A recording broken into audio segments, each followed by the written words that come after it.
দীপা সূর্যর ঘরে শুয়ে থাকলে সূর্য অবাক হয় এবং তাকে প্রশ্ন করে কেন সে তার ঘরে রয়েছে, কারণ তার স্ত্রী দীপা হলে বিষয়টি সন্দেহজনক হতে পারে।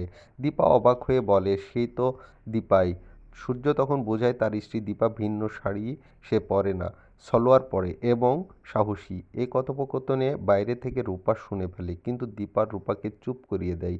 অন্যদিকে সোনা রুদ্রকে করতে চাইলে দীপ তাকে বাধা দেয়।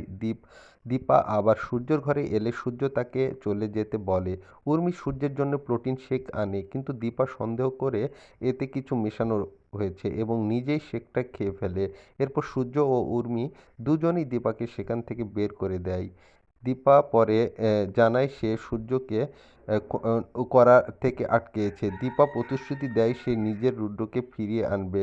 সোনা শুধু চায় দীপা যেন তাকে পোশাক বদলাতে না বলে। এ সময় প্রবীর ঘোষণা দেয় এবারের রথযাত্রা বড় হবে এবং বড় বৌমা সব আয়োজন করবে। অন্যদিকে উর্মি কুন্দলার বাড়িতে গিয়ে ছদ্মবেশে রুদ্রকে দেখে।